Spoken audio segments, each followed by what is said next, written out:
Hello friends, आज के इस वीडियो में हम एक्सरसाइज 1.5 से कुछ क्वेश्चन सॉल्व करेंगे और मैं आपको ये भी बताऊंगा कि किस टाइप का क्वेश्चन यहाँ पे आपके लिए इंपॉर्टेंट हो सकता है। तो वीडियो को एंड तक जरूर देखिएगा और अगर आपने अभी तक चैनल को सब्सक्राइब नहीं किया है तो जल्दी से सब्सक्राइब कर ले और नोटिफिकेशन बेल को भी ऑन कर लीजिएगा ताकि जो नेक्स्ट वीडियो वो सबसे पहले आप तक पहुंच जाए। तो लेट्स स्टार्ट द क्लास। अब हम देखते हैं नंबर 2 का क्वेश्चन। नंबर 2 में क्या बोला गया है, if universal set equals to A B C D D F G N H. ठीक है, अब यहाँ पे बोला गया find the complement of the following set, यानी कि हमें कॉम्प्लीमेंट निकालना है। सेट ए में गिवन है A B C, set B में गिवन है D E F G, set C में गिवन है ए सी ई जी और सेट डी में गिवन है एफ जी एच ए। ठीक है, तो हम क्वेश्चन को कॉपी करके सॉल्व करते हैं। तो हमने नंबर 2 का क्वेश्चन कॉपी कर लिया है। ठीक है, अब यहाँ पे हमें निकालना क्या है, कॉम्प्लीमेंट्स निकालना है। तो पहले ए निकालते ए कॉम्प्लीमेंट, फिर बी, फिर सी और फिर डी।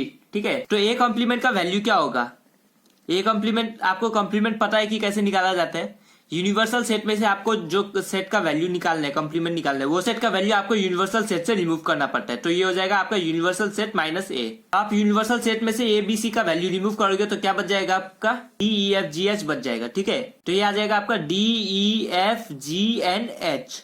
तो ये हो गया ए कॉम्प्लीमेंट का वैल्यू हो गया। अब सेकेंड में है बी कॉम्प्लीमेंट। तो सेकंड में था बी कॉम्प्लीमेंट। बी कॉम्प्लीमेंट का वैल्यू कैसे निकलेगा, यूनिवर्सल सेट में से बी सेट को रिमूव करना पड़ेगा। बी सेट में वैल्यू क्या क्या है, डी ई एफ जी। ठीक है, तो यहाँ पे आपको डी ई एफ जी जो है रिमूव करना पड़ेगा यूनिवर्सल सेट से। तो क्या बच गया, A B C N H. तो A B C N H. ठीक है, अब थर्ड है सी कॉम्प्लीमेंट। ठीक है, सी कॉम्प्लीमेंट कैसे निकलता है, यूनिवर्सल सेट माइनस सी। तो यूनिवर्सल सेट से सी सेट को जब आप रिमूव करोगे तो क्या क्या बच जाएगा, ए रिमूव हो जाएगा, सी रिमूव हो जाएगा, ई रिमूव होगा, जी रिमूव होगा। तो आपका बचेगा B D F N H. तो ये हो जाएगा B D F N H. ठीक है, अब नंबर 4 में क्या है, डी कॉम्प्लीमेंट। डी कॉम्प्लीमेंट क्या होगा, यूनिवर्सल सेट माइनस डी। ठीक है, तो आपका क्या क्या रिमूव होगा, F G H N A. F G H remove होगा और ए रिमूव होगा। तो क्या बच जाएगा, B C D N E. तो आपका लिख देंगे बी सी डी एन ई।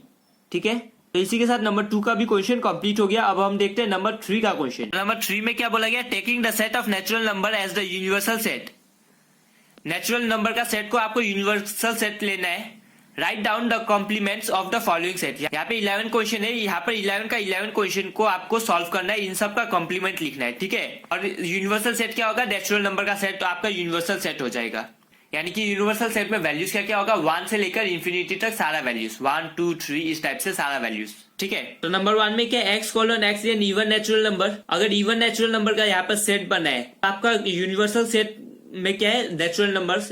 नेचुरल नंबर का सेट में से आप इवन नेचुरल नंबर रिमूव करोगे तो क्या बचेगा, ऑड नेचुरल नंबर्स। ठीक है, तो नंबर 1 का आंसर हो जाएगा X colon X an odd natural numbers. तो अब इसको हम लिखते हैं। तो यहाँ पे अब नंबर 3 का 1 करते हैं। ठीक है, नंबर 3 का 1 में क्या आ जाएगा आपका answer, curly bracket X colon X is an odd natural number. ठीक है,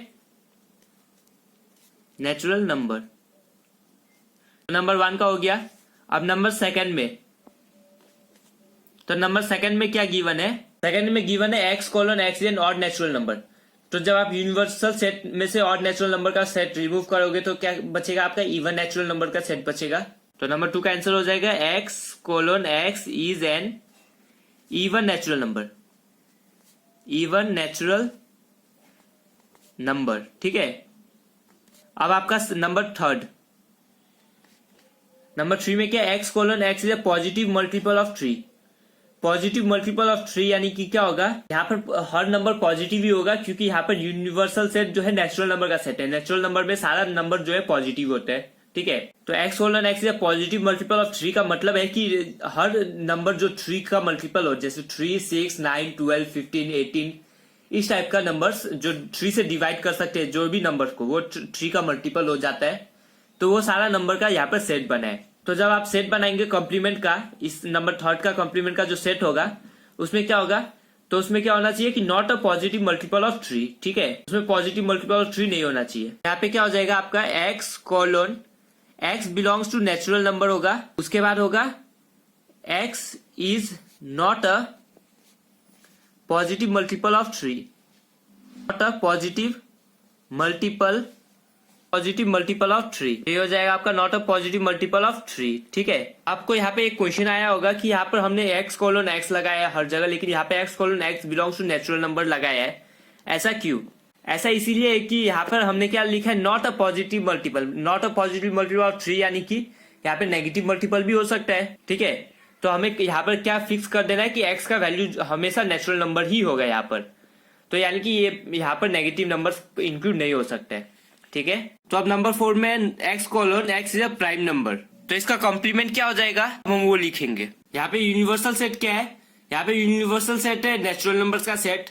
नेचुरल नंबर्स का सेट में क्या क्या आता है, 1 से लेकर इन्फिनिटी तक सारा वैल्यूज आएगा। ठीक है, और प्राइम नंबर में किस टाइप का वैल्यू होता है, 2, 3, 5, 7, 11, इस टाइप का प्राइम नंबर्स होता है सिर्फ। ठीक है, तो जो आप अगर प्राइम नंबर्स को रिमूव कर दोगे वो नेचुरल नंबर का सेट से, तो क्या बचेगा, आपका कॉम्पोजिट नंबर बचेगा, और साथ ही साथ 1 भी बचेगा, क्योंकि 1 न प्राइम नंबर होता है न कॉम्पोजिट नंबर होता है। ठीक है, तो इसका आंसर होगा आपका x कोलन x इज अ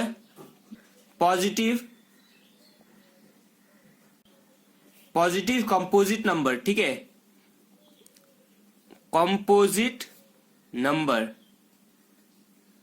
और 1। ठीक है, पॉजिटिव कंपोजिट नंबर भी हो सकता है या फिर 1 भी हो सकता है। ठीक है, तो नंबर 5 में x colon x is natural number divisible by 3 and 5। ठीक है, तो इसका कॉम्प्लीमेंट क्या होगा, हम वो देखते हैं। नंबर 5 इसका कॉम्प्लीमेंट हो जाएगा x colon x is a natural number which is not divisible by 3 and 5, क्योंकि यहाँ पर क्वेश्चन में बोला गया था जो नंबर डिविजिबल होता है 3 and 5 से, तो यहाँ पर कॉम्प्लीमेंट में कौन सा नंबर आएगा जो डिविजिबल नहीं हो, तो लिखेंगे x colon x is natural number which is not divisible by 3 and 5। ठीक है, तो आपको ये समझ में आ गया होगा। नंबर 6 में x colon x is a perfect square. ठीक है, तो नंबर 6 का आंसर होगा number 6 curly bracket x colon x is not a perfect square, not a perfect square. ठीक है, यहाँ पे कंडीशन लगा देंगे x belongs to natural number. ठीक है, नंबर 7 में x colon x is a perfect cube. ठीक है, तो नंबर 7 का आंसर होगा x colon x is not a perfect cube. ठीक है, साथ ही साथ कंडीशन एक और होगा कि x is belongs to natural number. ठीक है, नंबर 8 में क्या है, curly bracket x colon x plus 5 equals to 8। ठीक है, x प्लस 5 इक्वल्स टू 8 का मतलब क्या है कि x का वैल्यू 3 होना चाहिए, लेकिन यहाँ पर जो सेट है इसमें x का वैल्यू कितना हो गया, 3 हो गया, तो ये सेट में सिर्फ 3 जो है वैल्यू से, तो आपका नेचुरल नंबर से अगर आप 3 को रिमूव करोगे तो जो एलिमेंट्स बच जाएगा वो हो जाएगा आपका कॉम्प्लीमेंट सेट में। ठीक है, तो नंबर 8 का आंसर होगा curly bracket x colon x belongs to natural number where x is not equals to 3, x का वैल्यू 3 के साथ इक्वल नहीं होना चाहिए और बाकी सारा नेचुरल नंबर हो सकता है, क्योंकि जो क्वेश्चन है वहां पे क्या बोला गया था, x का वैल्यू 3 बोला गया था। क्वेश्चन में जो सेट गिवन था उसमें x का वैल्यू सिर्फ 3 था और कोई वैल्यूज वहां पे नहीं था। क्यों? क्योंकि x प्लस 5 इक्वल्स टू 8 होता है, तो x का वैल्यू क्या होना चाहिए, 3 होना चाहिए और कोई कंडीशन वहां पे सेटिस्फाई नहीं करेगा। ठीक है, अब है नंबर 9 में क्या बोला है, curly bracket x colon 2x plus 5 equals to 9, तो इससे x का वैल्यू पहले हमें निकालना पड़ेगा। जब ये 5 उधर जाएगा तो ये क्या हो जाएगा, 9 माइनस 5 वो हो जाता है 4, तो 2x इक्वल्स टू 4। अब x का वैल्यू क्या हो जाएगा, 4/2, तो उसका वैल्यू आ जाएगा x 2। ठीक है, तो x का वैल्यू क्या आया 2, यानी कि जो ये सेट है इसमें x का वैल्यू सिर्फ 2 ही सेटिस्फाई करेगा, तो यहाँ पे x का वैल्यू हो गया 2। तो अब हम नंबर 9 का देखेंगे। ठीक है, तो नंबर 9 का सेम ही होगा, number 9 curly bracket x colon x belongs to natural number, x का वैल्यू नेचुरल नंबर से बिलोंग्स करना चाहिए, where x is not equal to 2, लेकिन x का वैल्यू 2 के साथ इक्वल नहीं हो सकता है। ठीक है, नंबर 10 में क्या बोला गया है, curly bracket x colon x is greater than equal to 7, यहाँ पे x का value greater than equal to 7 है। इसका मतलब क्या है कि यहाँ पर x का जितना भी वैल्यू होगा वो 7, 8, 9, 10 इस टाइप का वैल्यू होगा, इन्फिनिटी तक जा सकता है। ठीक है, क्योंकि यहाँ पे ऐसा कोई कंडीशन नहीं है कि कहाँ तक एंड होना चाहिए, ठीक है। तो ये इन्फिनिटी तक जाएगा। तो ये जो सेट गिवन है उसका वैल्यू हो गया। तो हमें कॉम्प्लीमेंट निकालना है। तो हमारा कॉम्प्लीमेंट में कौन सा वैल्यू आ जाएगा, जो वैल्यूज यहाँ पर नहीं है और नेचुरल नंबर का सेट में है, तो वो वैल्यू हमारा कॉम्प्लीमेंट में आ जाएगा। तो वो वैल्यूज कौन सा है, 1 2 3 4 5 एंड 6, ठीक है। तो नंबर 10 का वैल्यूज हो जाएगा 1 2 3 4 5 एंड 6, ठीक है। अब नंबर 11 है, इसमें बोला गया x belongs to natural number and 2x + 1 is greater than 10, ठीक है। तो आपको ये वाला सिंप्लीफाई करना आता होगा। अगर नहीं आता है, लीनियर इक्वेशन बोल के एक चैप्टर है, उस चैप्टर में आपको ये सारा कॉन्सेप्ट मिल जाएगा, ठीक है। तो पहले हम आपको सॉल्व करके निकाल के दिखाते हैं कि x का वैल्यू क्या क्या होगा वो सेट के अंदर। तो 2x + 1 इज ग्रेटर देन 10, ठीक है। आपको ये सॉल्व करके एग्जाम में नहीं दिखाना पड़ेगा, आप डायरेक्ट कर सकते हैं। तो 2x इज ग्रेटर देन, ये उधर जाएगा तो 10 - 1, ठीक है। अब ये 2x इज ग्रेटर देन 9 हो गया।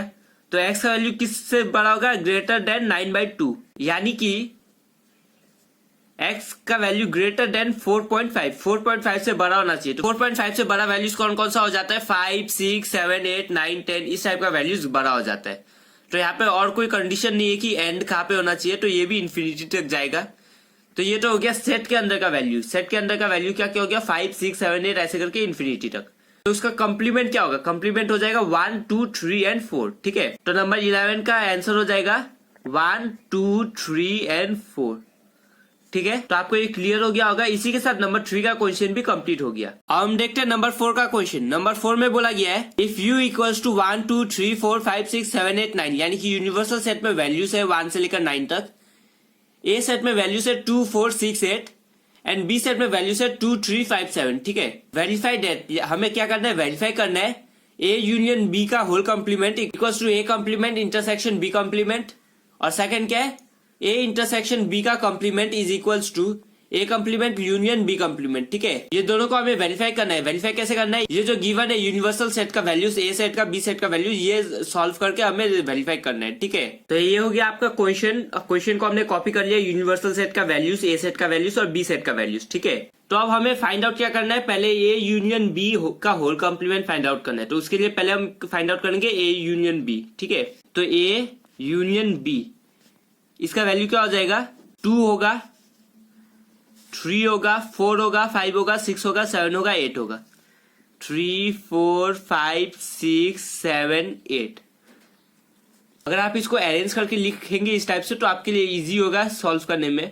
अगर आप नहीं तो आपको थोड़ा सा प्रॉब्लम हो सकता है, बोल के इसको मैंने अरेंज करके लिखा है, ठीक है। हम ए इंटरसेक्शन बी भी निकाल लेते हैं। ए इंटरसेक्शन बी में सिर्फ कॉमन एलिमेंट कौन सा है, 2 है, तो ये आ गया 2। अब ए कॉम्प्लीमेंट और बी कॉम्प्लीमेंट भी निकाल लेते हैं। तो ए कॉम्प्लीमेंट क्या हो जाएगा, यहाँ पे 2 4 6 8 है। तो ए कॉम्प्लीमेंट को कैसे निकाला जाता है, यूनिवर्सल सेट में से ए सेट को माइनस करना पड़ता है, ठीक है। तो ये आपका वैल्यूज आ जाएगा 1 3 5 7 9, ठीक है। अब हम बी कॉम्प्लीमेंट निकालते हैं। तो बी कॉम्प्लीमेंट का वैल्यू भी इसी टाइप से निकलेगा, यूनिवर्सल सेट माइनस बी। तो इसका वैल्यूज क्या क्या आ जाएगा, 2 नहीं आएगा, 3 नहीं आएगा, 5 नहीं आएगा, 7 नहीं आएगा। तो बचा हुआ एलिमेंट हो जाएगा 1 4 6 8 9, ठीक है। तो आपका ए कॉम्प्लीमेंट बी कॉम्प्लीमेंट भी निकल गया। तो अब हम निकालते हैं नंबर 1 के लिए ए यूनियन बी का whole complement equals to A complement intersection B complement, ठीक है। तो ए यूनियन बी का होल कॉम्प्लीमेंट निकालते हैं। तो ए यूनियन बी का होल कॉम्प्लीमेंट कैसे निकलेगा, ए यूनियन बी का जो वैल्यू है उसको आप यूनिवर्सल सेट से माइनस करना पड़ेगा। तो यहाँ पर 1 नहीं है और कौन सा वैल्यू नहीं है, और 9 वैल्यू नहीं है, ठीक है। तो 1 और 9 यहाँ पे आ जाएगा, 1 और 9, ठीक है। तो अब हम निकालेंगे ए इंटरसेक्शन बी का होल कॉम्प्लीमेंट। तो ए इंटरसेक्शन बी का होल कॉम्प्लीमेंट का वैल्यू क्या क्या आ जाएगा, ए इंटरसेक्शन बी में क्या है, 2 है। तो 2 को छोड़ के यहाँ पर जितना भी वैल्यूज है यूनिवर्सल सेट में वो सारा वैल्यूज आ जाएगा। तो वो हो जाएगा 1 3 4 5 6 7 8 एंड 9, ठीक है। अब हमें A complement union B complement का वैल्यू निकालना है। तो ए कॉम्प्लीमेंट और बी कॉम्प्लीमेंट का जब यूनियन करोगे तो वैल्यूज क्या क्या आ जाएगा, 1 3 4 5 6 7 8 9, ठीक है। तो ये वैल्यूज आ गया 1 3 4 5 6 7 8 9, ठीक है। अब हमें ए कॉम्प्लीमेंट का इंटरसेक्शन करना है बी कॉम्प्लीमेंट के साथ। तो ए कॉम्प्लीमेंट और बी कॉम्प्लीमेंट में कॉमन एलिमेंट कौन सा है, 1 और 9 है। तो ये हो जाएगा 1,9, ठीक है। तो आपका ये वैल्यूज निकल गया। आप चेक कर सकते हैं कि A union B whole complement का वैल्यू जो है इसके साथ इक्वल हो रहा है, A complement intersection B complement. तो आप इसको ऐसे लिख सकते हैं, ए यूनियन बी का whole complement is equals to A complement intersection B complement, ठीक है। और सेकंड में आप ये भी लिख सकते हैं, ए इंटरसेक्शन बी का whole complement is equals to A complement union B complement. तो A complement union B complement, ठीक है। तो ये आपका वेरीफाइड हो गया, तो लिख देंगे वेरीफाइड, ठीक है। आपका ये क्वेश्चन क्लियर हो गया होगा, लेकिन आपको ये ध्यान देना है कि एग्जाम में जब आप लिखे तो एक अरेंज करके लिखे। जैसे ही आपने ये सब सॉल्व कर लिया, यहां से जो है आप यहाँ पे LHS लगा दीजिए। आपका ए यूनियन बी चाहिए था, तो ये हो गया आपका LHS नंबर 1 के लिए, ठीक है। फिर आप ये वाला लाइन लिखे और यहाँ पे RHS लगा दीजिए, ठीक है। तो ये नंबर 1 का लेफ्ट हैंड साइड और राइट हैंड साइड आ गया। तो आप लिख दिया left hand side equals to right hand side, therefore this equals to this proof, ठीक है। फिर वैसे left hand side right hand side ऐसे करके लिखना है। हम आपको दिखाते हैं कि किस टाइप से लिखना है। आपको इस टाइप से लेफ्ट हैंड साइड लिखना है। ए यूनियन बी का जो वैल्यू आया वो आपका ये हो गया था। अब ए यूनियन बी का होल कॉम्प्लीमेंट का वैल्यू ये लिख दिया। फिर राइट हैंड साइड में आपने पहले ये ऊपर में सॉल्व कर लिया है, तो ये दोबारा नहीं करना पड़ेगा। तो आप A complement intersection B complement का डायरेक्ट वैल्यू लिखे और ये इक्वल है ये दिखा के प्रूफ कर दीजिए, ठीक है। और सेकंड में भी लेफ्ट हैंड साइड लिख के ये वैल्यू लिख दीजिए, राइट हैंड साइड लिख के ये वैल्यू लिख दीजिए और लिख दीजिए वेरीफाइड, ठीक है। तो अब हम देखते हैं नंबर 5 का क्वेश्चन। नंबर 5 में बोला गया है draw appropriate Venn diagram for each of the following, ठीक है। नंबर 1 में ए यूनियन बी का होल कॉम्प्लीमेंट, फिर सेकंड में है A complement intersection B complement, third है ए इंटरसेक्शन बी का होल कॉम्प्लीमेंट और फोर्थ है A complement union B complement, ठीक है। तो यहाँ पर हमें वेन डायग्राम बनाना है इन 4 का, ठीक है। पहले क्या था, ए यूनियन बी का होल कॉम्प्लीमेंट। अब हम इसका वेन डायग्राम बनाते हैं। वेन डायग्राम के लिए पहले क्या लेना पड़ता है आपको, रेक्टेंगल। रेक्टेंगल आपका होता है यूनिवर्सल सेट। तो ये जो रेक्टेंगल बना ये आपका यूनिवर्सल सेट होगा। यहाँ पे यू लिखना पड़ेगा आपको। अब यहाँ पे कितना सेट है, 2 सेट है, तो 2 सर्कल बनाना पड़ेगा। तो एक सर्कल ऐसे, और हमेशा जो है जब भी बोला नहीं जाए कि डिसजॉइंट सेट से, आपको इसी टाइप से बनाना है, ठीक है। तो हमें 2 सेट है तो 2 सर्कल बनाएंगे। एक सर्कल हो गया ए और दूसरा सर्कल हो गया बी। तो अब हमें क्या करना है, ए यूनियन बी का होल कॉम्प्लीमेंट निकालना है। तो उसके लिए आपको पता होगा कि ए यूनियन बी का वैल्यू कौन सा होगा। आपका ए सेट है ये और बी सेट है ये, तो आपका ए यूनियन बी में ये पूरा जो सर्कल है ये दोनों सर्कल आ जाएगा, ठीक है। तो आपका ए यूनियन बी तो ये होगा। जब आप उसका कॉम्प्लीमेंट करोगे तो वैल्यू कौन सा आएगा, वो छोड़ के पूरा यूनिवर्सल सेट आ जाएगा। तो ये जितना भी सर्कल जो ए यूनियन बी में था वो सर्कल नहीं आएगा, बाकी जो ये बाहर का पोर्शन है वो आएगा ए यूनियन बी का होल कॉम्प्लीमेंट में, ठीक है। तो ये जो है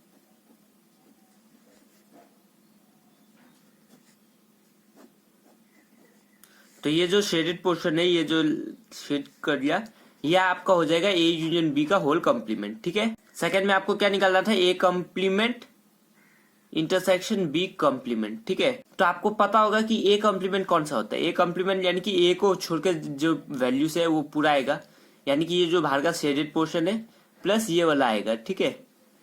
और बी कॉम्प्लीमेंट में कौन सा आएगा, बी वाले को छोड़ के जो बाहर का है और ये भी, ठीक है। तो ये भी आएगा। नहीं, इंटरसेक्शन है तो इंटरसेक्शन में ये एक ही बार आ रहा है, ये भी एक ही बार आ रहा है, तो ये दोनों नहीं आएगा। तो कौन सा आएगा, ये जो बाहर का है वही आएगा, ठीक है। तो ये और ये दोनों का जो वेन डायग्राम है वो दोनों सेम है, तो इसको हम एक ही बार बना रहे हैं। आपको अगर एग्जाम में 2 क्वेश्चन मिला है तो दोनों को बनाना पड़ेगा, ठीक है। तो नंबर 1 का और नंबर 2 का दोनों हो गया।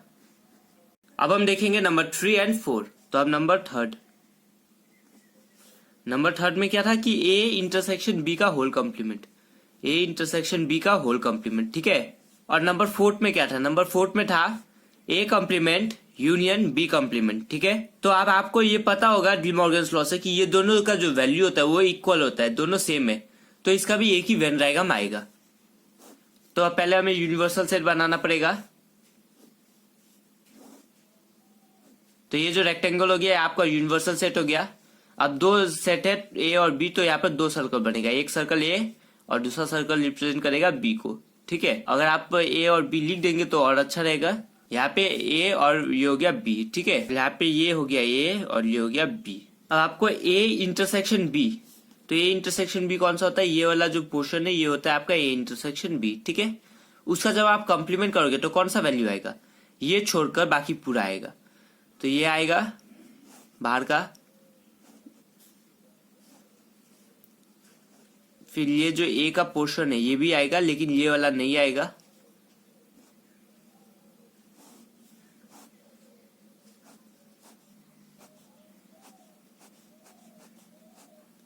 जितना भी अभी शेड किया ये जो है आपका ए इंटरसेक्शन बी का होल कॉम्प्लीमेंट में आएगा, क्योंकि ए इंटरसेक्शन बी इतना होता है तो ये बचा हुआ ए इंटरसेक्शन बी का कॉम्प्लीमेंट हो जाएगा, ठीक है। अब आपका ये नंबर 3 का हो गया।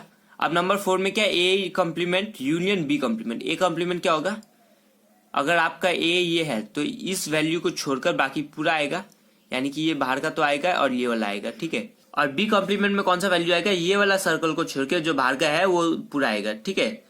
आप जब यूनियन करोगे तो ये बाहर का तो 2 बार आ रहा है तो ये तो आएगा ही। अब ये वाला वैल्यू 1 बार आ रहा है तो यूनियन में उसको भी लिया जाता है और ये वाला को भी लिया जाता है, यानी कि A complement union B complement का जो वेन डायग्राम है वो भी यही होगा, ठीक है। तो ये दोनों का डायग्राम सेम ही है, ठीक है। तो इसी के साथ नंबर 5 का क्वेश्चन कंप्लीट हो गया। अब हम देखते हैं नंबर 6 का क्वेश्चन। नंबर 6 में बोला गया है let U be the set of all triangles in a plane, ठीक है। यू जो है यूनिवर्सल सेट को बोला जाता है और यूनिवर्सल सेट में वैल्यूज क्या है, सेट ऑफ ऑल ट्राइंगल, जो भी ट्राइंगल होगा प्लेन पे वो सारा ट्राइंगल्स जो है वो यूनिवर्सल सेट में आएगा, ठीक है। If A is the set of all triangles, जो ए सेट है उसमें सेट ऑफ ऑल ट्राइंगल्स होगा with at least 1 angle different from 60 degree. और ए सेट में जो वैल्यूज होगा वो ट्राइंगल्स होगा, जितना भी ट्राइंगल्स प्लेन में था यूनिवर्सल सेट में वो सारा ट्राइंगल्स होगा, लेकिन उसमें एक कंडीशन है कि एटलीस्ट 1 एंगल जो है 60 डिग्री से अलग होना चाहिए। ट्राइंगल में 3 एंगल्स होते हैं, ठीक है। अगर कोई भी एक एंगल अगर 60 डिग्री नहीं हुआ तो ए सेट में आ जाएगा, तो अगर तीनों 60 डिग्री हुआ तो नहीं आएगा। तो यहाँ पर हम क्या लिखेंगे ए कॉम्प्लीमेंट में, तो यहाँ पे नंबर 6 का आंसर हो जाएगा a complement is equals to set of all triangles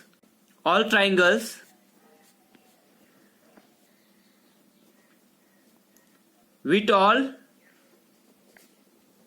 angle 60 degree, ठीक है। तो आपका नंबर 6 का भी समझ में आ गया होगा। अब नंबर 7 में बोला गया filling the blanks to make each of the following as a true statement, ठीक है।